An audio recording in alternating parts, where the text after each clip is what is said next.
It's strange how some stories weigh on you before you've even heard them in full. Today, I want to share one that has stayed with me ever since the first time I heard it.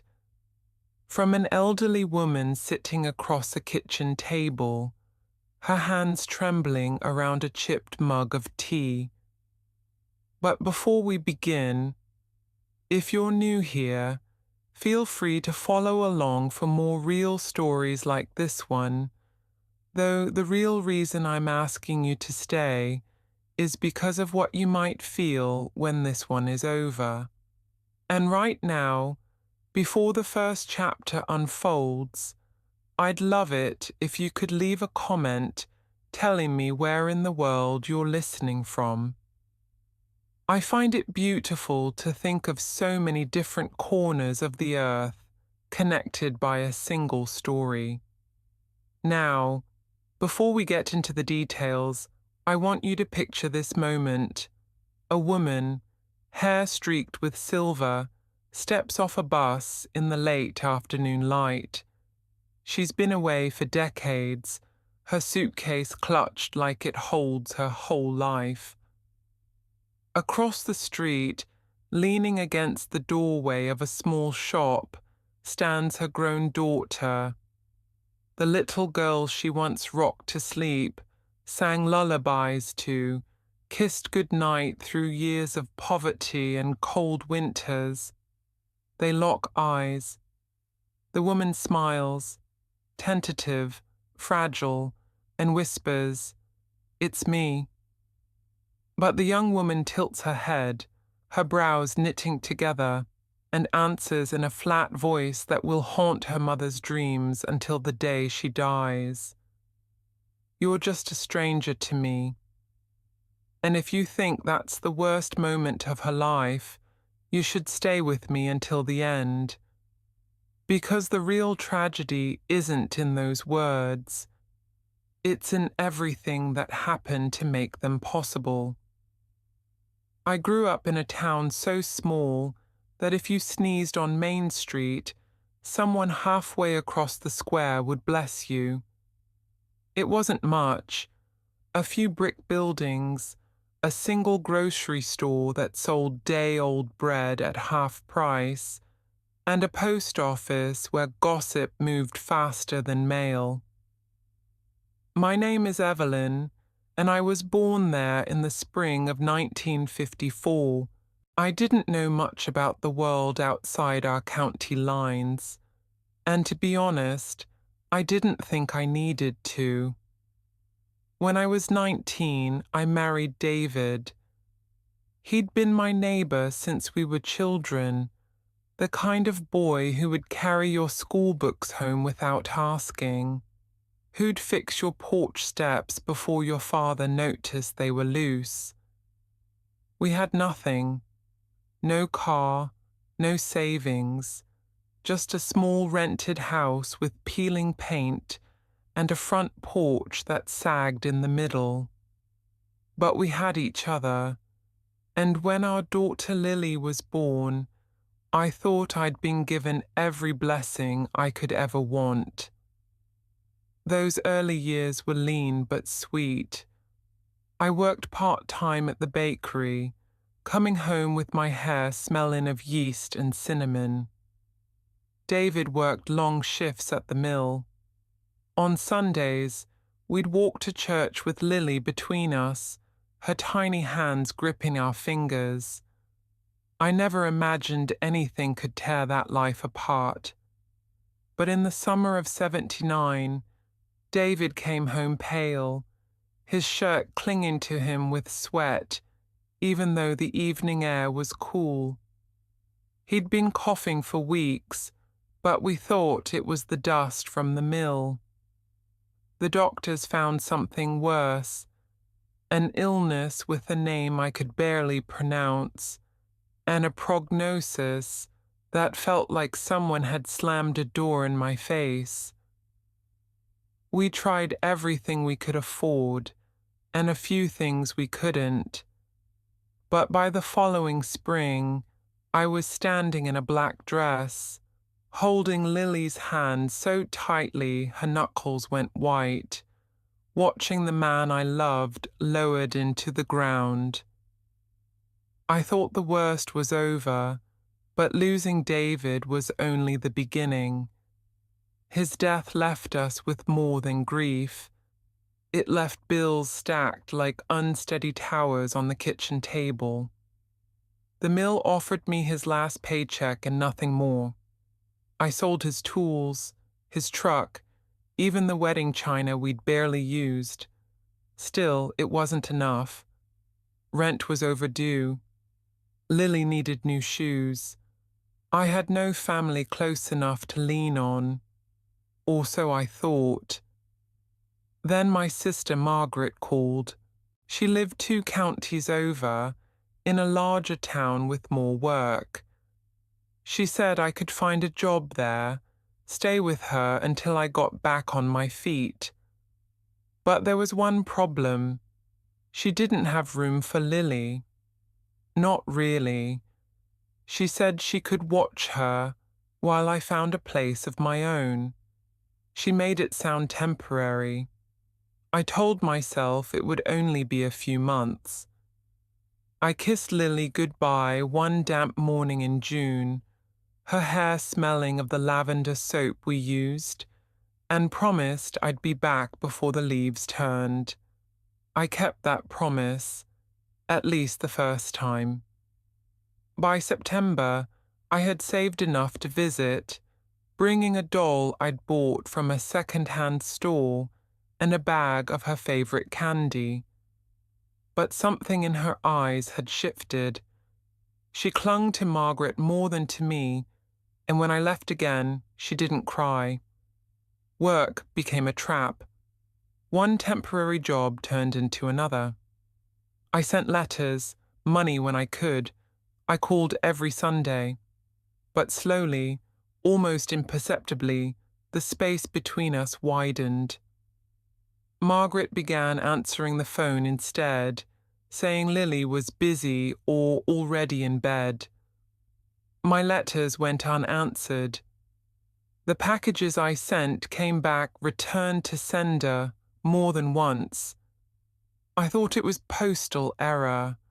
I didn't know the truth. I didn't know it would be 23 years before I saw my daughter's face again, and that when I did, she would look at me like I was no one.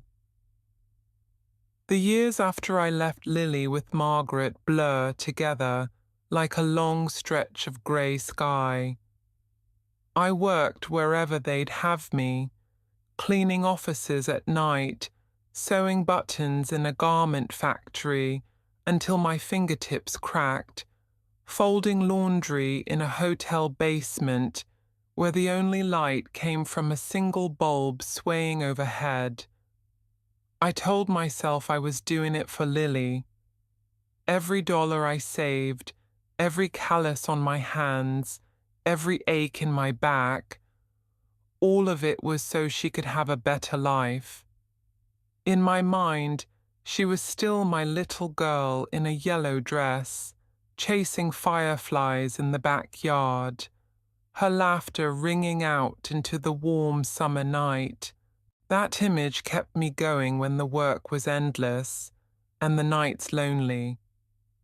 But as months turned into years, that picture grew dim, as if someone had left it out in the sun too long. Margaret's letters, when they came, were polite but short.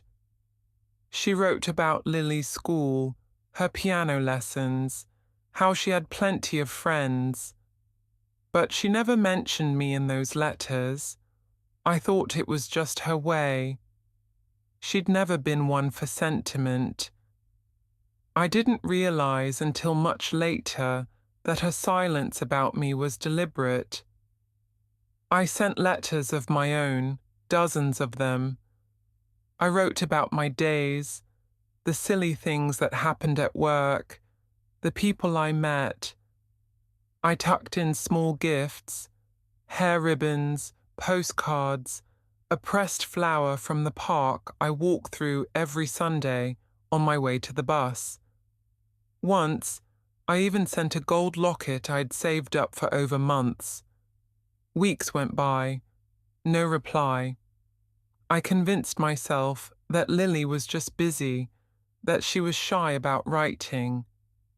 It was easier to believe that than to imagine the alternative, that she didn't want to write back. When I called on Sundays, more often than not, Margaret picked up. "She's out with friends," she'd say, or "she's got homework." Once, when Lily was about 12, I heard her voice in the background, just a faint, quick sentence, and my heart leapt. But Margaret spoke over it, telling me they had to go. The line clicked dead before I could even say goodbye.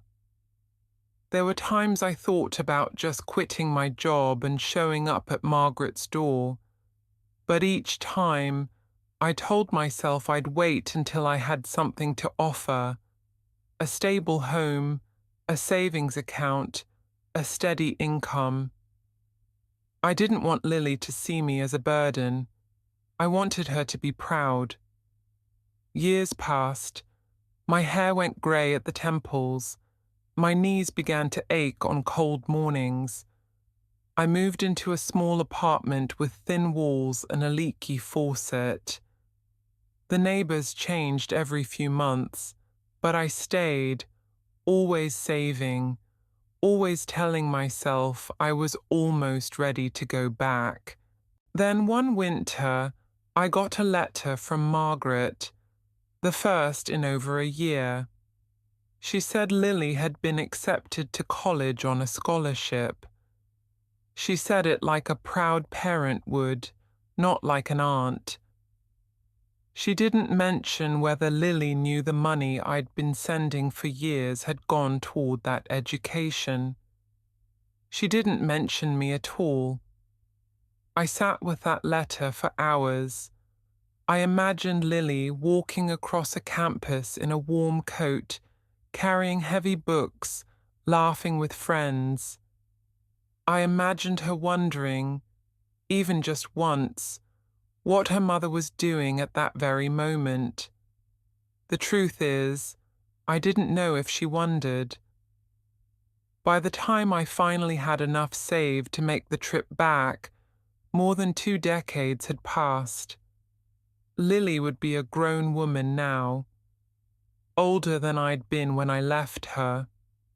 I told myself she'd understand, that she'd see I'd left to give her a better life. I bought a bus ticket in early spring. I packed a small suitcase with my best clothes, the few pieces of jewelry I still owned, and a photo of David, the only one I had left where we were all together. The ride took 12 hours. I watched the landscape change from the grime of the city to the quiet sprawl of the countryside. My hands gripped the photo in my lap the whole way. When I stepped off that bus, I felt like I was walking through a dream, or maybe a memory. The air smelled the same as it had the day I left, a mix of damp earth and wood smoke. My knees were unsteady, but my heart was racing like I was 20 again.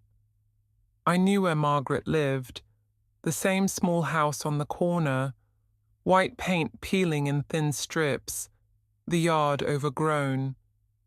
I imagined Lily inside, maybe home for a visit, maybe about to come out and see me. But when the door opened, it wasn't Margaret, it was her. Not my little girl in a yellow dress, not the child I'd carried on my hip, but a woman, tall, self-assured, her hair the same deep brown as David's. She looked at me like she was searching her memory for a match she couldn't find. "Lily," I whispered, the name catching in my throat. It's Mom." Her eyebrows pulled together. She took a small step back, the screen door between us still closed. You're... I'm sorry, but you're just a stranger to me. Those words were sharper than any blade. I felt them cut through me, clean and deep, leaving nothing to hold on to. I opened my mouth, but no sound came out. My knees buckled, and I had to grip the railing to stay standing. From inside, I heard Margaret's voice, warm, familiar, calling Lily back in, telling her not to talk to people she didn't know. And that's when I realized, all those years, all those calls, all those letters, Margaret had never told her I was trying to reach her. I stood there on that porch longer than I should have, the cold spring air needling my skin, the words, "just a stranger," still ringing in my ears. It wasn't just what she said, it was the way she said it, calm, certain, as if she truly believed it. Margaret appeared behind her, wearing the same faded cardigan she'd had for years. Her expression didn't change when she saw me. No surprise, no guilt, no joy. Just that same tight-lipped look she used to get when we were kids, and she'd been caught with something in her pocket that wasn't hers. "Evelyn," she said flatly, "you shouldn't have come without calling." "I did call," I said, my voice shaking more from hurt than cold. "For years, Margaret. I wrote. I sent—" She opened the screen door just enough to put herself between me and Lily. "It's not a good time." "Margaret." The door shut in my face with a soft click. Not a slam. That would have been too honest. This was quieter, colder. I don't remember walking away from that house. I just remember the sound of my shoes on the pavement, slow and uneven, and the heavy knowledge pressing on my chest. My daughter didn't know me. Not because she'd forgotten, but because she'd never been allowed to remember. I checked into a small motel off the highway. The room smelled faintly of mildew, and the carpet had a pattern designed to hide stains that had been there for decades. I sat on the edge of the bed, staring at the phone on the nightstand. I could have left then. I could have taken the bus back to the city, told myself it was too late. But something in me, maybe the part that had survived David's death, the part that had endured every lonely night in a strange apartment, refused to give up. The next morning, I went to the little coffee shop on Main Street. I knew from Margaret's letters, the few she'd sent, that Lily worked at the library part-time while finishing her degree. The library was just 2 blocks away. I ordered a tea, sat by the window, and waited. It was almost noon when I saw her. She walked past the cafe with a stack of books in her arms, her hair pulled back, her face set in quiet concentration. My heart lurched. I followed her at a distance, not wanting to frighten her, not wanting to seem like some shadow from nowhere. She went into the library, and I waited a few minutes before stepping inside. The smell hit me first, that warm, dusty scent of old paper and polished wood. She was behind the counter, checking in books, her fingers moving quickly over the computer keys. I stood there, clutching the strap of my bag, rehearsing what I might say. When she finally looked up, her expression flickered. Recognition, confusion, but then it settled into polite professionalism. Can I help you? She asked. Yes, I said softly. I wanted to see you. She hesitated, then glanced toward the back room. If you need help finding a book, I can. No, Lily, I said, my voice breaking on her name. I'm your mother. Her eyes narrowed slightly, as if she were trying to read the truth on my face. My mother. She shook her head. My mother left me when I was little. She didn't call. She didn't write. She just left. That's not true, I whispered. I called every week. I sent letters, gifts. Margaret told me you wanted a different life, she cut in, that you didn't have time for me. I felt the words like stones hitting my chest. That's a lie. She didn't tell you the truth. I left to work, to save money. I thought. But she was already shaking her head, her eyes flat. I don't want to do this here. Please, I said, reaching into my bag. I pulled out the gold locket, the one I'd sent her when she was a child. This was for you. It's always been for you. She looked at it but didn't reach for it. I have to get back to work. And just like that, she turned away. I stood there, feeling the weight of all those lost years pressing down on me, heavier than any bag I'd ever carried. I left the locket on the counter and walked out into the bright afternoon, the sunlight so harsh it made my eyes water. Back in my motel room, I opened my old suitcase and pulled out the bundle of letters I'd kept, copies of the ones I'd sent, some returned unopened, the envelope still sealed. I spread them across the bed, each one a piece of proof that I'd never stopped trying. That night, I made a decision. I would stay in town for as long as it took.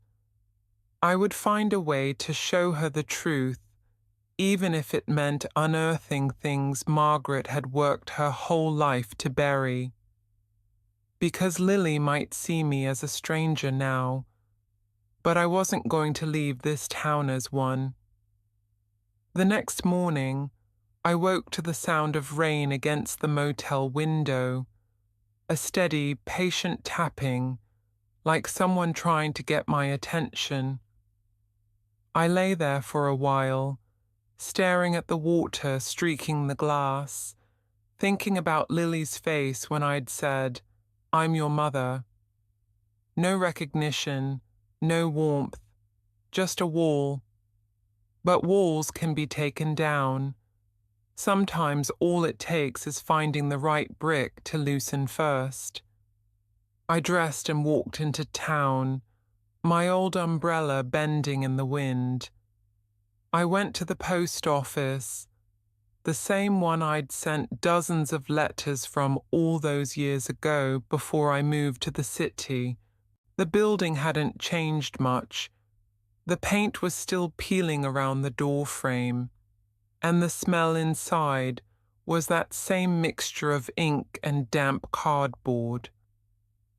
Behind the counter stood a man in his 60s with a name tag that read Gordon.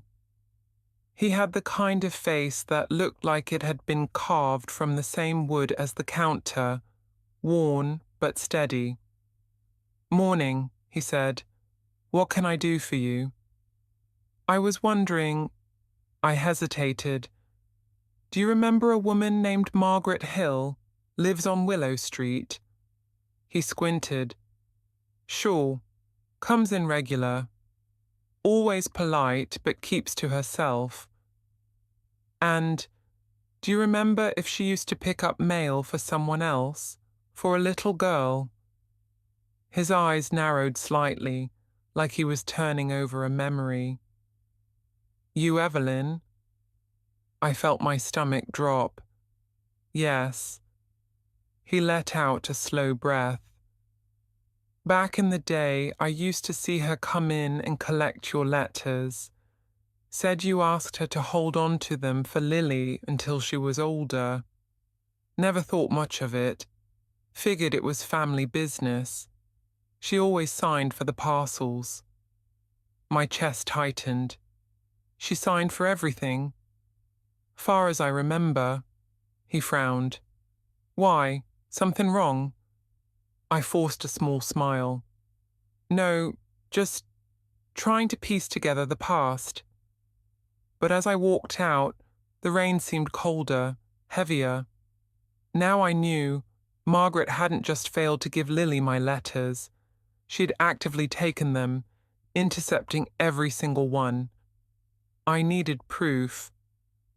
That afternoon, I walked to the library again, but I didn't go inside. Instead, I waited across the street, watching Lily through the big front windows as she shelved books. I didn't want to scare her off with more words she wasn't ready to hear. I just needed her to see me. Not as some desperate stranger, but as someone who was still here, still showing up. When her shift ended, she came out with an umbrella, walking quickly toward the bus stop. I followed at a distance. She didn't notice me, but she did stop halfway down the block to help a man who'd dropped his grocery bag, gathering up the apples that had rolled into the gutter. It was such a small thing, but it broke something in me. She had David's kindness in her. Back at the motel, I went through my suitcase again, pulling out everything I could find.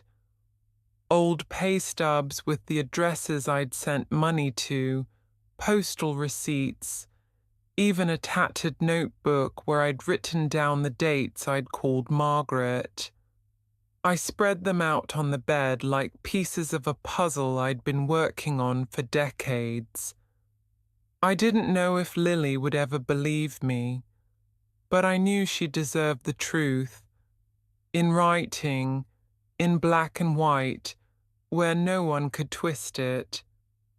The next day, I went back to Gordon at the post office. Do you keep old signature logs? From parcels, letters, from years ago? He rubbed his chin. We keep archives, but it's all in the storage room. Why? I'm trying to prove that Margaret was signing for things meant for me and Lily. He hesitated. That's a lot of years to dig through. I'll dig, I said. I'll do all the work. I just need access. He studied me for a moment, then nodded toward a door at the back. All right, but you didn't hear it from me. The storage room was cold and smelled of dust and old paper. Boxes lined the shelves, labeled with dates. I spent hours there, pulling out heavy ledgers, my fingers tracing faded ink. And there it was. Page after page, Margaret's neat slanted signature beside my name. Dates matched the weeks I'd mailed packages. Even the locket had a record. Signed for by her on a rainy Tuesday in April 1987. I copied everything down. My hands shook, but not from the cold. For the first time, I had proof. That night, I barely slept. I kept thinking about how I'd show it to Lily, how I'd put the papers in her hands and let her read them in her own time, without Margaret there to explain it away. But I also knew, if I misstepped, if I pushed too hard, she could shut me out forever. So I waited. 2 days later, I saw her again, this time at the little grocery store near the library. She was comparing prices on a shelf of tea. I walked up slowly, my heart pounding. Lily, I said gently, She looked up, her guard already rising. I just want to give you something. No talking, no pressure. I held out an envelope, thick with the copies of those signature pages. She didn't take it at first, but when I set it gently in her basket, she didn't push it away. Please, I said quietly, read it when you're ready. Then I turned and walked out before she could hand it back. Outside, the rain had stopped, but the air was still heavy, as if the storm hadn't quite decided to leave. I didn't see her for 3 days after I left the envelope in her basket. Every morning, I'd walk through town, buying a cup of tea at the cafe just to have an excuse to watch the library from across the street. Every night, I'd go back to my room and wonder if she'd opened it, if her hands had traced those same lines of ink I had, if she'd felt even the smallest crack form in the wall between us. On the 4th day, I was stirring sugar into my tea when I saw her. She was walking fast, her coat pulled tight against the wind, the same envelope clutched in her hand. My heart lifted, then sank just as quickly when I saw her expression. She came straight to the cafe and pushed through the door, her eyes scanning the room until they found me.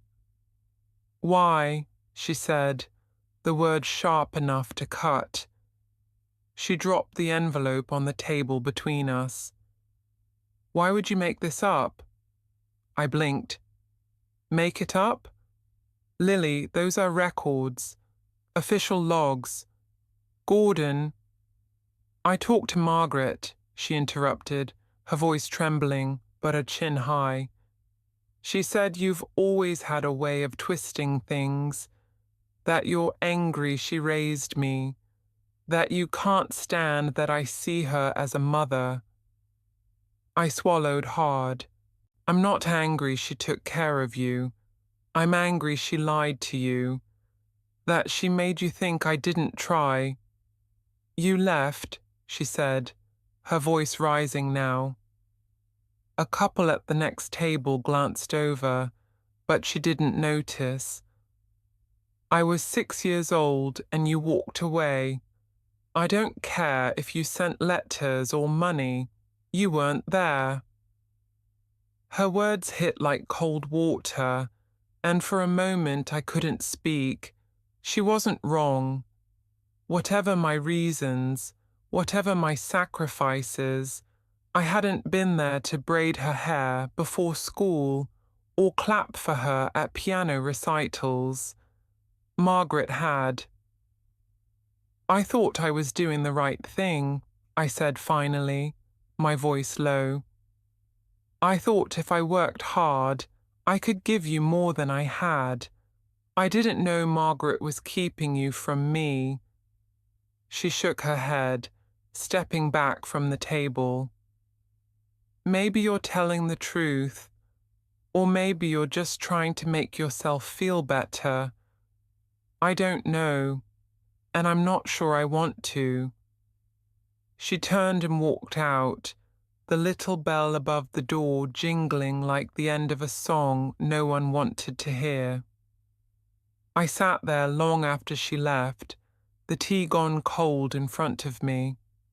The envelope still lay on the table, the edges creased from her grip. She hadn't thrown it away. That meant something. At least, I told myself it did. That night, I walked the quiet streets, the streetlights casting long shadows across the pavement. I passed Margaret's house and saw the living room light glowing through the curtains. I imagined Lily inside, sitting on the couch, listening to Margaret's version of my life. For a moment, I wanted to knock on the door, to shout the truth until my voice broke. But then I thought of Lily's face in the cafe, the hurt, the confusion. She wasn't ready for a war between us. The next day, I didn't go to the library. I didn't wait outside the cafe. I stayed in my motel room, writing. I wrote everything, every memory, every date, every proof I had, in a plain, lined notebook. I wrote about David, about the night I left Lily with Margaret, about the first time a package came back unopened. I wrote until my hand cramped, and the pages smelled faintly of ink and exhaustion. I didn't know if Lily would ever read it, but I needed it to exist. 2 evenings later, there was a knock at my motel door. I opened it to find Lily standing there, her hair damp from the rain. She didn't come in right away, just stood in the doorway, holding the envelope again. "I read it," she said simply. I waited. "I don't know what to believe," she continued. "If what you're saying is true, then—" She hesitated. "Then my whole life has been a lie." "It hasn't been a lie," I said gently.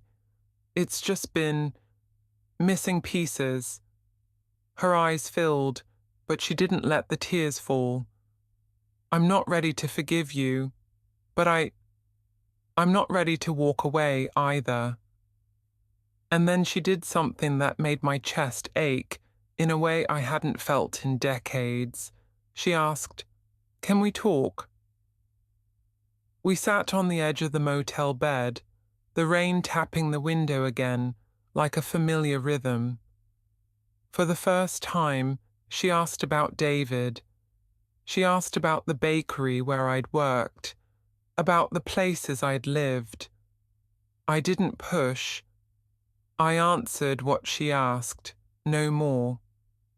When she left, she didn't promise to come back, but she also didn't say goodbye like it was the last time. As the door closed behind her, I let out a breath I hadn't realized I'd been holding for 23 years. 2 days passed before I saw her again. I tried not to read too much into the silence. I knew I couldn't expect her to untangle a lifetime of stories overnight. But the waiting gnawed at me. I walked the streets, bought coffee I barely drank, stood too long by the library windows, watching her move between shelves like a shadow in my own dream. On the third afternoon, I was coming out of the grocery store when I heard voices. Across the street, Lily stood outside Margaret's house, her arms crossed, her face tight. Margaret was in the doorway, blocking her like she'd blocked me. "Just tell me the truth," Lily was saying. Margaret's voice was low, but her tone had the sharpness I remembered from childhood arguments. "I've always told you the truth. Your mother—" She glanced up and saw me across the street. "Left you. I was the one who stayed. That's all you need to remember." "That's not an answer," Lily said, her voice shaking now. "Did you take the letters? Did you tell the post office to give you my packages?" Margaret stepped forward, lowering her voice as if that would make the words less dangerous. "You were a child. You needed stability, not empty promises from a woman too proud to admit she couldn't raise you." "That's not what I asked," Lily snapped. "Yes or no?" Margaret hesitated, just long enough for me to know she wouldn't admit it. Then she said, "If I kept things from you, it was for your own good. She left to make a life for herself, not for you." I saw Lily's jaw tighten. saw her eyes flicker toward me for half a second before she turned away. I need some space, she said finally, stepping back from the door. Margaret's voice softened in that calculated way she had. Don't let her twist things, Lily. I raised you. Don't forget who's been here all these years. Lily didn't answer. She just walked down the path, her shoulders tense, her steps quick. I stayed where I was, not wanting to make things worse by following her right then. I knew what it was like to need space, to feel your whole world crack open and not be ready to look at the pieces. That night, I lay awake thinking about Margaret's words. I knew she believed them, or at least had convinced herself to. In her mind, she'd saved Lily from a life of uncertainty. Maybe, in her way, she thought she'd done the right thing, but good intentions don't erase stolen years. The next morning, I decided I couldn't wait for Lily to come to me again. I left a note at the library front desk. I'm leaving tomorrow. If you want to talk before I go, I'll be at the cafe at 4. No pressure. I didn't know if it was the right move. I didn't want to manipulate her. But I also couldn't linger in this town forever, circling the same streets, waiting for a miracle. At 3:55, I was already at the cafe, a pot of tea on the table, my hands clasped in my lap. The minutes crawled by. At 4:10, the door opened, and there she was. Cheeks flushed from the wind, scarf knotted tight around her neck. You're not really leaving, she said, sliding into the chair opposite mine.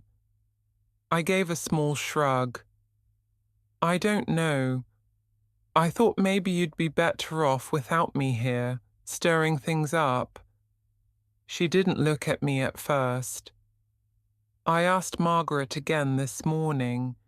She wouldn't give me a straight answer, just kept saying she did what she had to do. I kept my voice calm.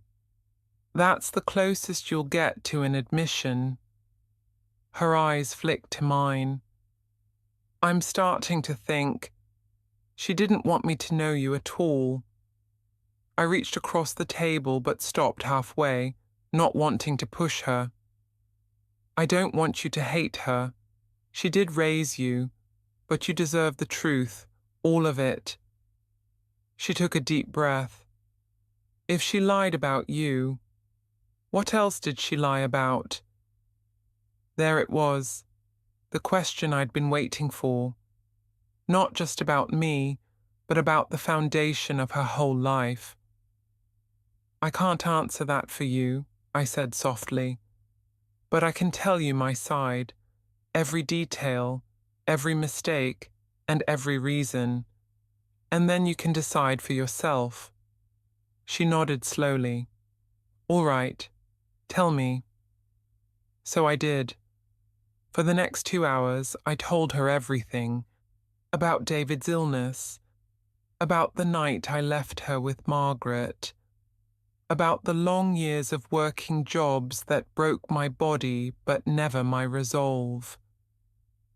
I told her about the returned packages, the phone calls cut short, the way Margaret's voice always seemed to harden when I mentioned her name. By the time I finished, the cafe was nearly empty. The street lights outside were glowing against the dusk. Lily sat very still, her hands wrapped around her mug. I don't know how to feel, she said finally. Part of me wants to believe you. Part of me feels like I'd be betraying Margaret if I do.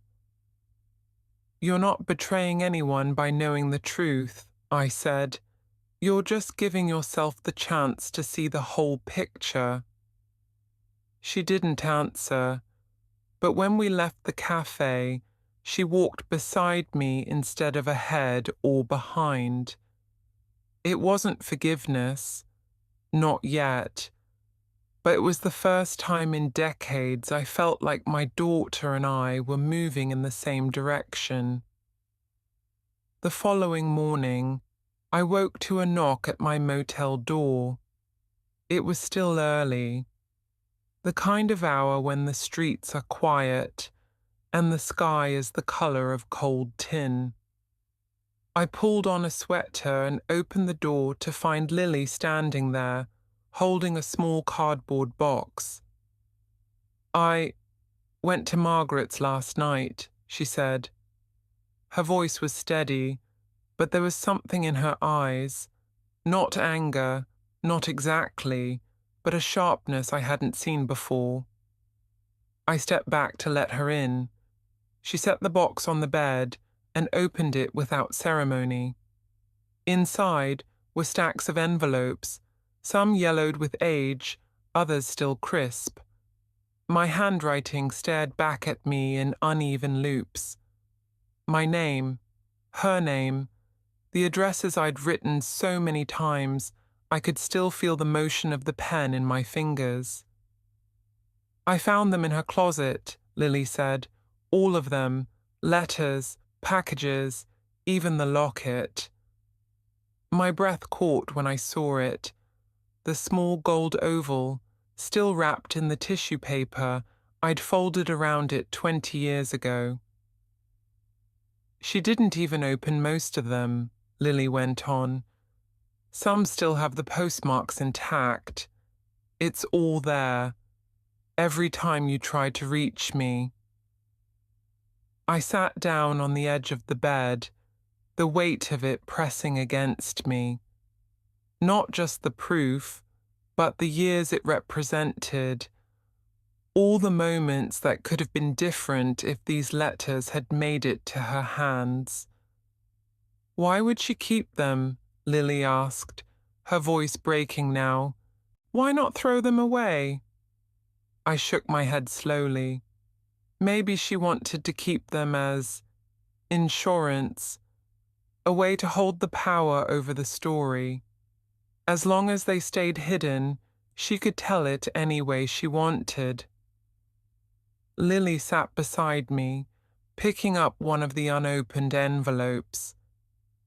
"This one's from my 7th birthday," she said, reading the date.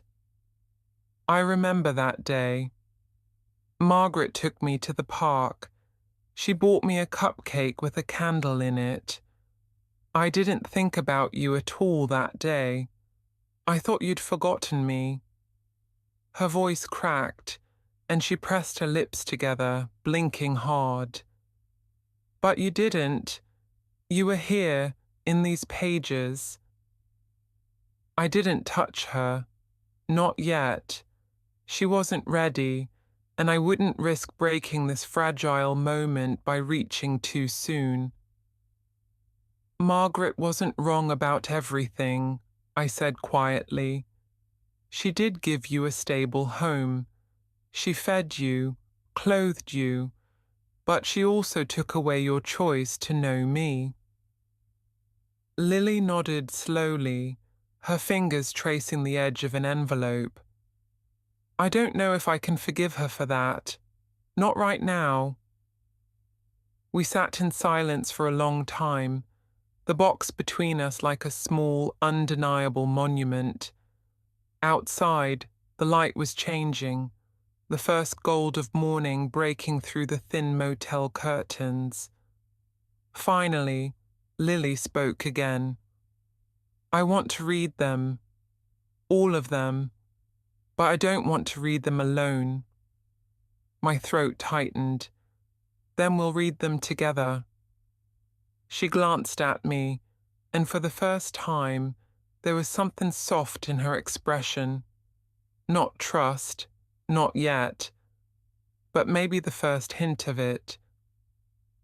We started with the oldest letter, postmarked just a few weeks after I'd left her with Margaret. My handwriting was neater then, my sentences full of hope and plans for the future. I read it aloud, my voice catching on the places where I'd written I miss you, and I'll be back soon. Lily didn't say much, but she didn't look away. By the time we'd read through 10 letters, the morning light had shifted into the full brightness of day. Lily stood and closed the box. "That's enough for now," she said softly. "I'll take the rest home. I need to think." I nodded, understanding. "Take your time." At the door, she hesitated. "Do you want to maybe have dinner tomorrow? Somewhere quiet?" It was such a small question, but it felt like the world had shifted. "Yes," I said without hesitation. "I'd like that." She gave the smallest nod before leaving, the box of letters in her arms. When the door closed behind her, I sat on the bed and let out a long, uneven breath. For the first time since I stepped off that bus, I felt something I hadn't dared to feel before. Hope. The next evening, I arrived at the small Italian restaurant on the edge of town 15 minutes early. It was the kind of place that had been here for decades. Red checkered tablecloths, soft lamplight, the faint scent of garlic clinging to the air. I chose a table in the corner where we wouldn't be overheard and ordered tea while I waited. Lily came in right on time. She wasn't dressed up, just wearing a navy sweater and jeans, her hair loose over her shoulders. But there was something different in the way she walked toward me. Less guarded, though her eyes still held that watchfulness I'd come to expect. "Hi," she said simply, sitting down. "Hi," I echoed, smiling carefully, as if even my expression might scare her away. We ordered, pasta for her, soup for me, and for the first few minutes we talked about safe things: the weather, the library, the book she was reading. I didn't press. I knew the heavier conversations would come in their own time. Halfway through the meal, she set down her fork. "I read some more of the letters last night." My heart picked up. "And?" She glanced at me, her face unreadable. I cried. Not because they were sad, but because you wrote like you actually knew me, like you remembered the small things. My laugh, the way I hated milk in my cereal, the name of my stuffed rabbit. "Mr. Buttons," I said automatically, and she gave a short, surprised laugh. "Yeah," she murmured, "Mr. Buttons." The silence that followed wasn't uncomfortable. It felt almost like the pauses David and I used to share, full, not empty. After dinner, we walked outside together. The air was crisp, carrying the scent of wood smoke from somewhere down the street. She didn't seem in a hurry to leave, so we strolled toward the park. The benches were empty, the swing still. We sat, and for a while we didn't say anything at all. Then she spoke. "Margaret called me twice today. I didn't answer. I don't know what I'd say if I did." "You don't have to know right now," I said gently. "You can take as much time as you need." She nodded, staring down at her hands. "I keep thinking, if I believe you, then I have to accept that she lied. But if I believe her, then I have to believe you just stopped loving me.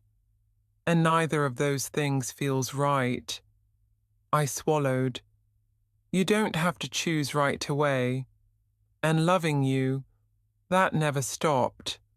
Not once. Even when I thought you might never want to see me again.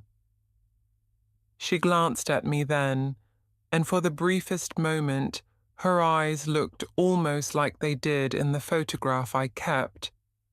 The one of her as a child, grinning with her whole face.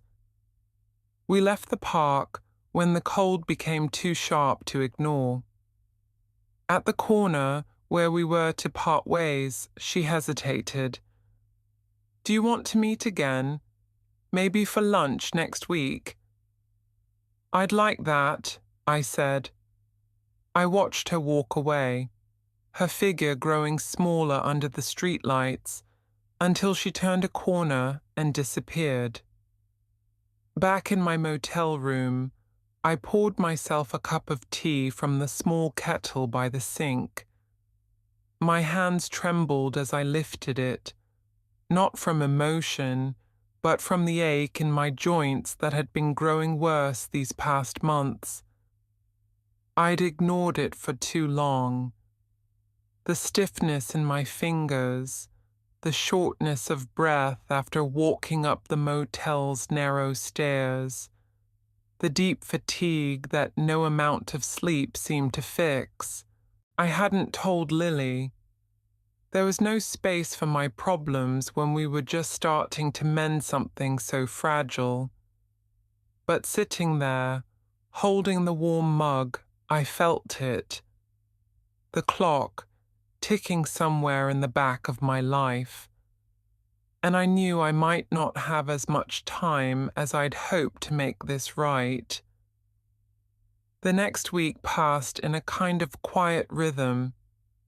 Lily stopped by the motel twice, once with a stack of old photographs she'd found in Margaret's attic, and once just to sit with me while we went through more of the letters. It was strange and beautiful in a way I didn't dare name yet. We'd read in silence, pausing sometimes for her to ask about a name or place she didn't remember. Every time she did, it felt like she was reaching for a piece of me, and I wanted to give her everything she asked for. But under that new rhythm was something else. A heaviness in my chest I couldn't quite shake. It wasn't just emotional. I was tired in a way that sleep didn't fix. My hands ached when I tried to hold a pen too long. Twice, when walking to the cafe, I'd had to stop and steady myself against a wall. I told myself I'd see a doctor, but I kept putting it off. The truth was, I didn't want to know. If I named it, if I had it written on a chart, it would be real. One afternoon, Lily suggested we meet at the library after her shift. I arrived early, just to watch her through the window, the way she moved between shelves, the way she smiled faintly when she helped a child pick out a book. When her shift ended, we walked together to the little diner near the bus stop. Over sandwiches and tea, she told me she'd started asking Margaret direct questions. She still won't admit everything, Lily said, pushing a fry around her plate. But she stopped denying it. She said, maybe she should have given me the letters, but she thought it would only confuse me, that you'd just disappear again. I can see why she'd be afraid of that, I said softly, but it wasn't her choice to make. Lily nodded, her eyes fixed on the table. I think I'm starting to believe you, not just because of the letters, but you stayed here. You didn't leave, even when I told you I didn't want to talk. I wasn't going to make the same mistake twice, I said. She looked at me then, really looked at me. I don't know if I can call you Mom yet, but I think I want you in my life." The words caught me off guard. I had to blink quickly to keep my vision clear. "That's enough for me," I said. We walked out into the early evening, the street lamps just starting to glow. At the corner, she gave me a small, quick hug. It was awkward, one arm, a light squeeze, but it was more than I'd dared hope for a month ago. That night, though, the fatigue hit harder than before.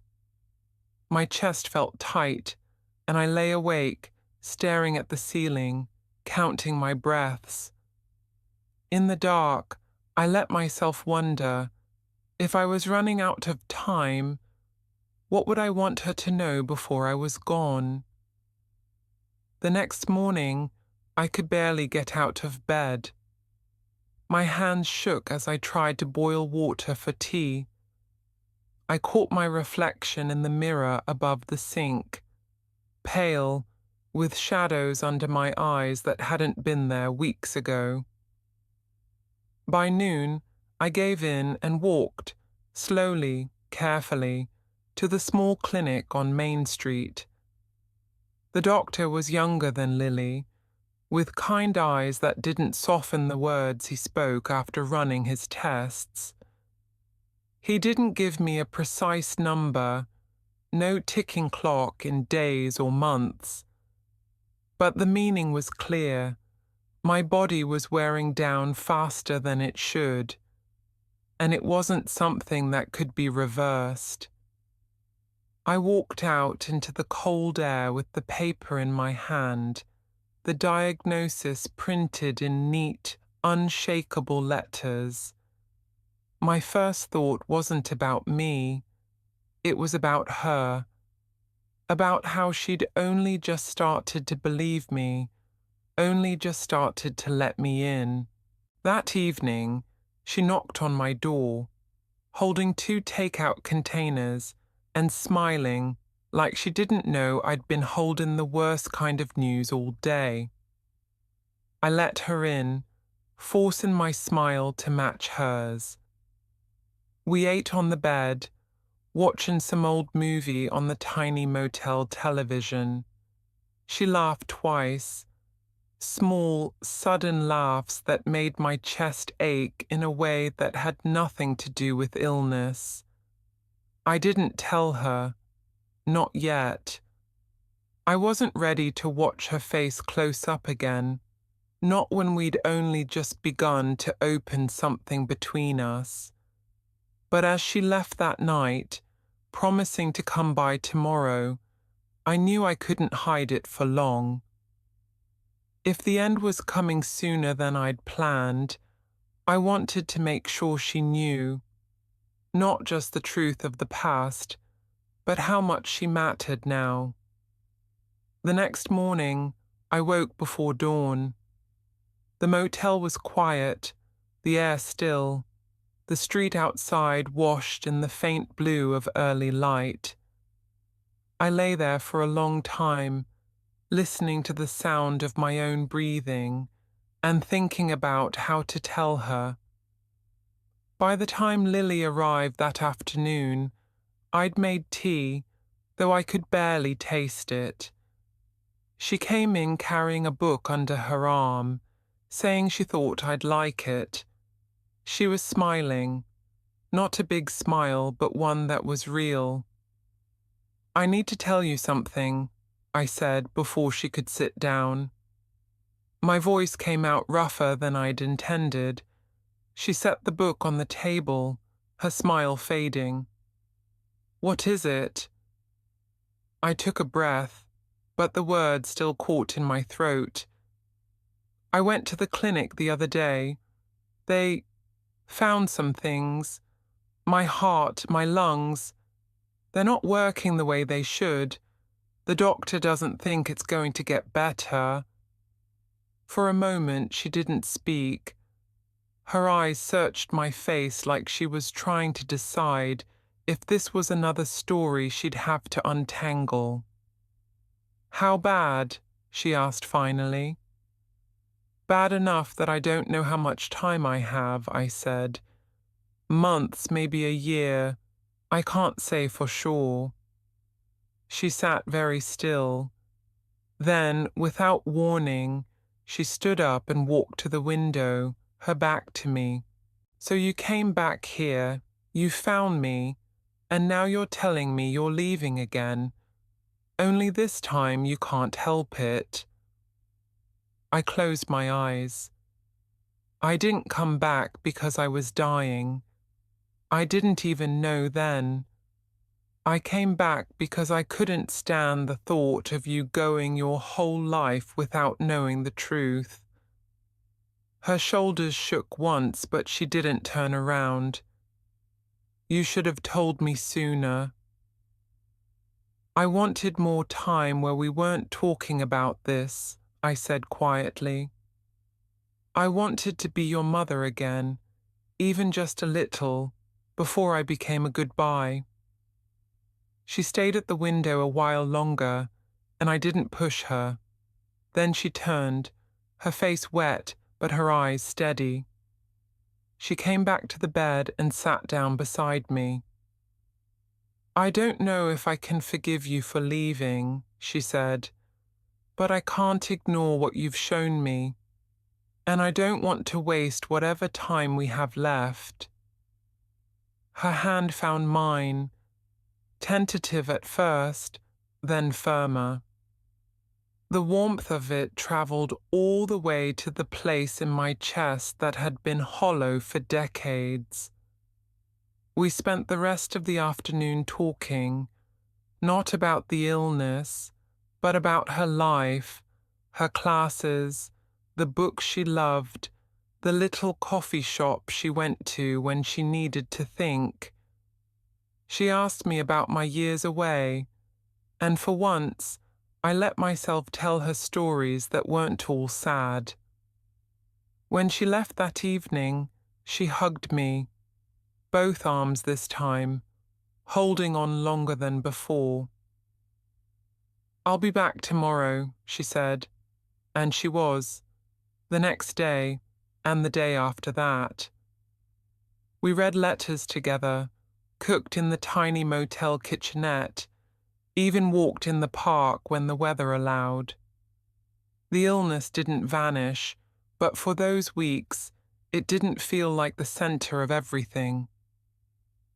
One afternoon, sitting in the park with her hand over mine, she said softly, I still can't call you Mom.